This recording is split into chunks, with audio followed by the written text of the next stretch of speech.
the masterpiece that was banned for being immoral. Igor Stravinsky, The Rite of Spring, the night when music sparked a real fight among the audience. Imagine an elegant hall in Paris, filled with people dressed in formal attire and jewels, expecting a refined, beautiful, classical performance. Instead, they are hit with brutal rhythmic blows, sounds that seem to come from another world, dances that appear wild and obscene. The audience rises, shouts, insults, some even come to blows. The police have to intervene. That night, May 29, 1913, one of the most important works of the 20th century was born. But it was almost buried under the scandal. Today, I'm going to tell you the full story of The Rite of Spring, the piece Igor Stravinsky composed for the ballets Russes, and which forever changed how we understand rhythm, harmony, and the very idea of what a ballet can be. Stravinsky was born in 1882 near St. Petersburg. His father was a singer at the Mariinsky Theater, so he grew up surrounded by music. He studied with Rimsky-Korsakov, the great master of Russian orchestration, and at first he composed in a romantic style inspired by Slavic folklore. But everything changed when he met Diaghilev in Paris. Diaghilev directed the Ballets Russes, a company that was revolutionizing the performing arts. Stravinsky had already triumphed with The Firebird and Petrushka. Audiences adored them, but Diaghilev wanted something more radical, and Stravinsky had exactly what he was looking for. But before continuing, stay until the end of the video so I can reveal to you the best book about Chopin. The story no one tells you. Now let's continue.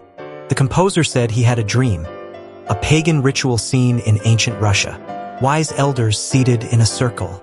A chosen young girl who dances until she dies as a sacrifice to bring about spring. That vision obsessed him. He worked with the painter and archaeologist Nicholas Roerich to shape it. A pagan tribe celebrates the return of spring with ancestral rites, brutal dances, and at the end, a maiden who dances non-stop until she collapses dead. No romanticism, no mercy.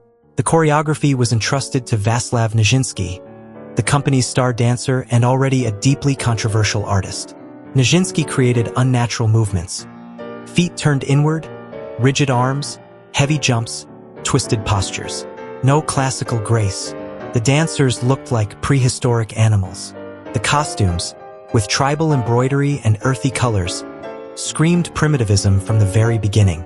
And Stravinsky's music was like nothing anyone had ever heard before. Forget long, flowing melodies. The rhythms are irregular, asymmetrical, constantly changing meter. The harmonies are dissonant, with chords clashing against each other like punches. The famous opening chord of the Augurs of Spring, repeated like a hammer, was the first thing that made the audience erupt. And the bassoon solo that opens the work, high-pitched, almost like an animal's lament, left everyone unsure of what they were hearing.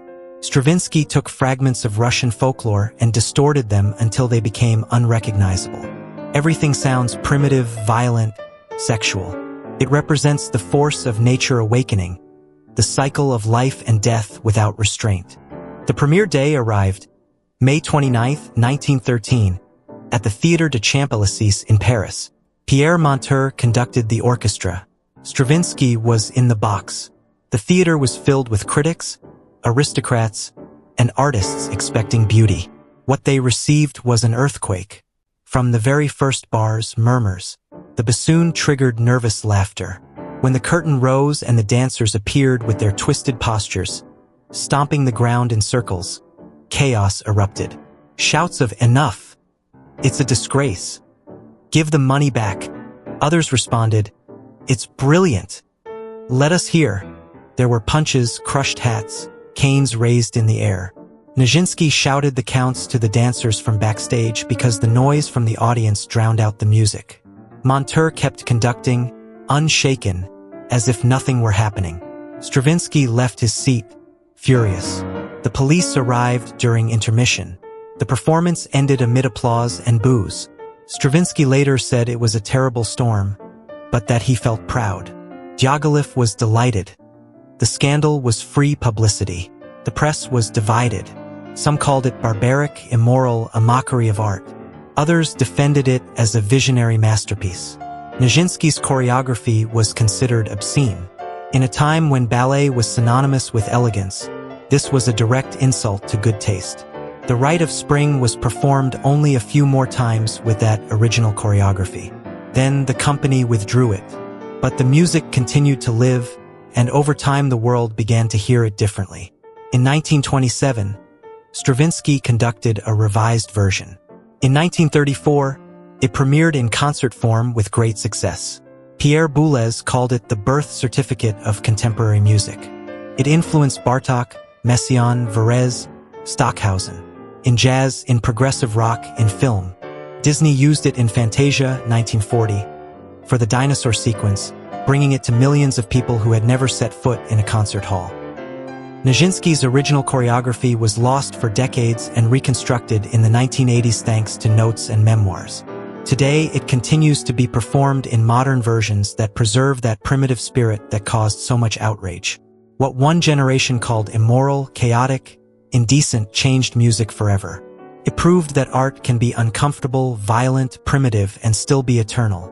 And speaking of geniuses who were misunderstood in their lifetime, there is a book that will change the way you see Chopin. It's called Chopin's Last Manuscript, written by Elizabeth Allen Kellum, and it tells one of the best-kept secrets in the history of classical music.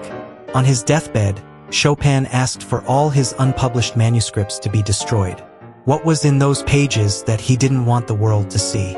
Allen Kellum investigates it with a depth you won't find in any other book about this composer.